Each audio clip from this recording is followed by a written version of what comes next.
اللہم صلی علی سیدنا و مولانا محمد وعلی آلہ وصحبہ وبارک وسلم۔ حضور نبی کریم صلی اللہ علیہ وآلہ وسلم کے مبارک منہ مبارک کا تذکرہ ہے، اور اسی کے بارے میں صحابہ کرام کی ان کی محبت، ان کے عشق اور ان کی والہانہ وارفتگی کا ہم تذکرہ کر چکے ہیں، اور اس پر ہم بات بھی کر چکے ہیں۔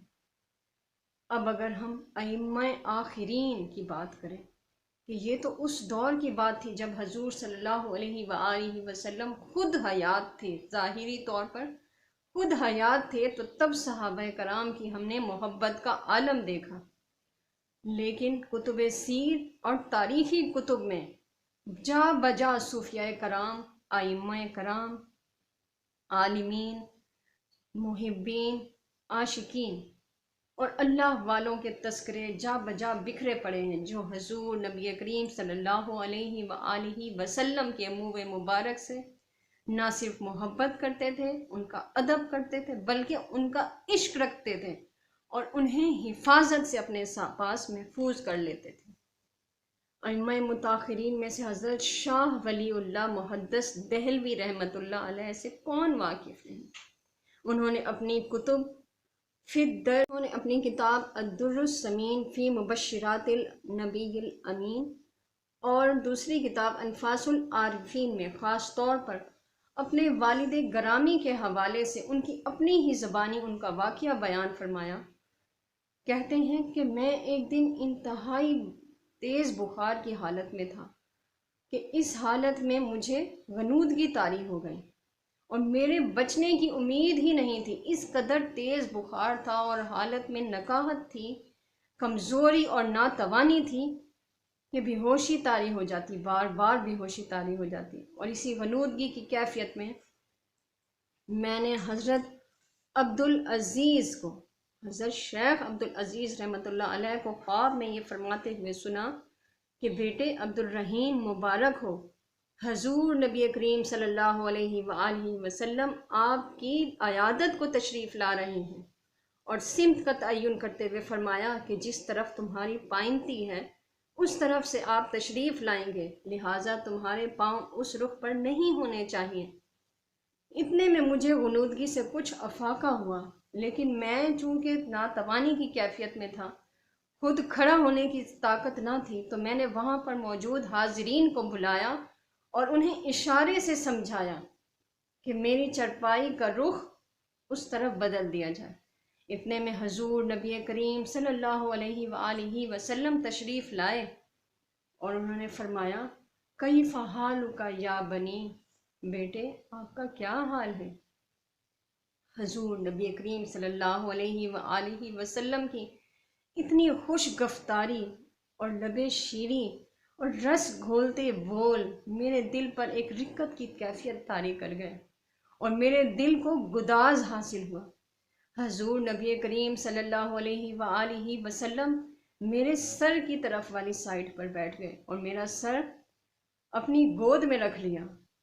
ان لمحات کی کیفیت نے میرے دل پر ایسا اثر کیا کہ میری آنکھوں سے ایک دم سے آنسو رواں ہو گئے۔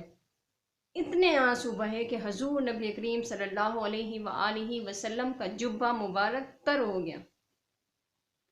پھر تھوڑی دیر تک مجھے آہستہ آہستہ تھوڑا سا سکون قلب اور اطمینان حاصل ہوا، تو میرے دل میں خیال گزرا کہ میں مدت سے حضور نبی کریم صلی اللہ علیہ وآلہ وسلم کے منہ مبارک کی تلاش میں ہوں۔ کتنا ہی اچھا ہو اگر آج مجھے حضور نبی کریم صلی اللہ علیہ وآلہ وسلم خود منہ مبارک عطا کر دیں۔ میرے اس خیال کا آنا تھا کہ حضور نبی کریم صلی اللہ علیہ وآلہ وسلم میرے خیال سے آگاہ ہو گئے۔ انہوں نے فوراً مسکراتے ہوئے اپنے ریش مبارک پر ہاتھ پھیرا اور دو منہ مبارک میرے ہاتھ میں رکھ دیے۔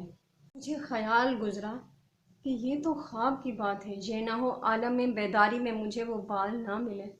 حضور نبی کریم صلی اللہ علیہ وآلہ وسلم میرے اس خیال سے بھی آگاہ ہو گئے اور فوراً فرمایا بیٹے حالت بیداری میں بھی یہ بال آپ کے پاس محفوظ رہیں گے۔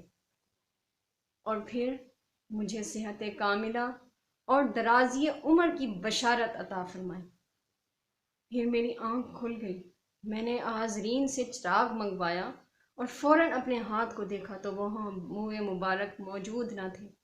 تو مجھے انتہائی سخت پریشانی اور اندیشہ ہوا کہ اتنے میں آواز آئی، بیٹے میں نے وہ دونوں منہ مبارک آپ کے تکیے کے نیچے محفوظ کر دیے ہیں، آپ کو وہیں سے ملیں گے۔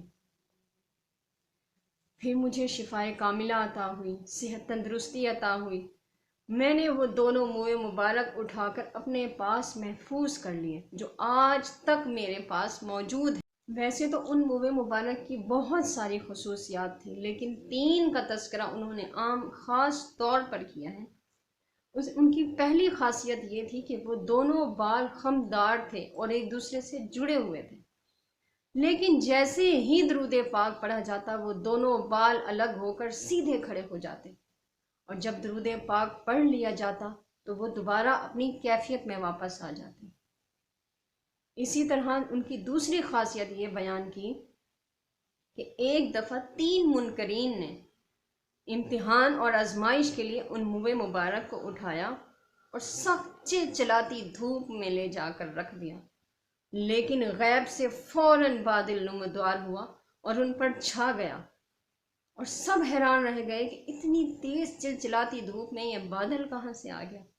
یہ دیکھنا تھا کہ ان میں سے ایک منکر تائب ہو گیا۔ جب 2-3 بار اس طرح ہوا تو باقی کے 2 منکرین بھی تائب ہو گئے اور گوشہ اسلام میں داخل ہو گئے۔ ان کی تیسری خاصیت یہ بیان کی کہ ایک مرتبہ بہت سارے لوگ ان کی زیارت کے لیے جمع ہوئے اور ایک بہت بڑا مجمع تھا، تو میرے والد گرامی اس کا قفل کھولنا چاہتے تھے، لیکن قفل کھل نہیں رہا تھا۔ انتہائی کوشش کر لی لیکن قفل نہ کھلا۔ پھر اسی حالت میں ان شاہ صاحب نے مراقبہ کیا تو مراقبے میں انہیں پتہ چلا کہ ان تمام لوگوں میں ایک شخص جنبی ہے۔ تو شاہ صاحب نے اس کا پردہ پوشی کرتے ہوئے سب جو لوگ آئے تھے ان سب سے کہا کہ آپ تجدید طہارت کریں، دوبارہ وضو فرمائیں۔ تو وہ جو جنبی تھا اس کے کیونکہ دل میں چوٹ تھا وہ فوراً اس مجمع سے نکل گیا، اور جیسے ہی وہ اس مجمع سے نکلا قفل فوراً کھل گیا، اور تمام لوگوں نے جی بھر کے اس منہ مبارک کی زیارت کی اور وہاں سے فیوز و برکات حاصل کیے، اور وہ 2 منہ مبارک اس قدر کثیر تعداد میں بڑھ گئے کہ جب میرے والد صاحب کا وقت وفات آیا تو انہوں نے بہت سے لوگوں میں بانٹ دیے، اور ان میں سے چند مجھے بھی عطا کر دیے جو میں نے انتہائی تعظیم و تکریم کے ساتھ اپنے پاس محفوظ کر دیے۔ یہ ہے منہ مبارک۔ منہ مبارک کی شان میں کتب سیرت اور کتب احادیث بھری پڑی ہیں، اور ان کی جو ساخت تھی اس کے بارے میں الگ بیان آتے ہیں کہ منہ مبارک تھے کیسے۔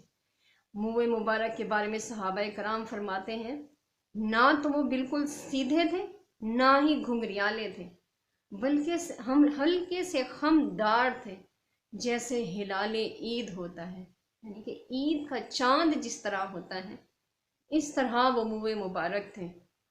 حضرت علی کرم اللہ وجہہ فرماتے ہیں حضور نبی کریم صلی اللہ علیہ وآلہ وسلم کے منہ مبارک میں انتہائی تناسب اور توازن تھا جو انتہائی دلکش دکھائی دیتا تھا۔ اعلان نبوت سے پہلے حضور نبی کریم صلی اللہ علیہ وآلہ وسلم اپنے منہ مبارک کو اہل کتاب کی طرح بغیر مانگ نکالے پیچھے سیدھا کر لیا کرتے تھے، لیکن جب نبوت کا اعلان فرمایا تو اپنی ان منہ مبارک کو عرب کے لوگوں کی طرح سنوارا کرتے تھے۔ عاشقین نے تو ہر طرح سے منہ مبارک کی تعریف بیان کر دی، تھے کس طرح، خوشبو کیسی تھی، ان کی ساخت کیسی تھی، ان کا رنگ کیسا تھا، ان سے برکتیں بھی حاصل کی، ان سے فیض بھی حاصل کیا۔ ہم بھی دعا کرتے ہیں کہ اللہ تعالی ہمیں حضور نبی کریم صلی اللہ علیہ وآلہ وسلم کے منہ مبارک کی رحمتیں، برکتیں اور فیض حاصل کرنے کی توفیق عطا فرمائے، اور حضور صلی اللہ علیہ وسلم کے عشق کی دولت ہمیں بھی عطا فرمائے۔ اور اللہ تعالی ہمیں اس ماہ مبارک کی تمام تر لطافتیں، رعنائیاں، برکات، عطائیں، رحمتیں حاصل کرنے کی توفیق عطا فرمائے، اور ہمارے تمام جملہ گناہوں کو معاف کرے، اور ہماری آئندہ کی آنے والی زندگی میں ہمارے لیے حضور نبی کریم صلی اللہ علیہ وسلم کی ذات کو مشعل راہ بنا دے۔ وما علینا الا البلاغ المبین۔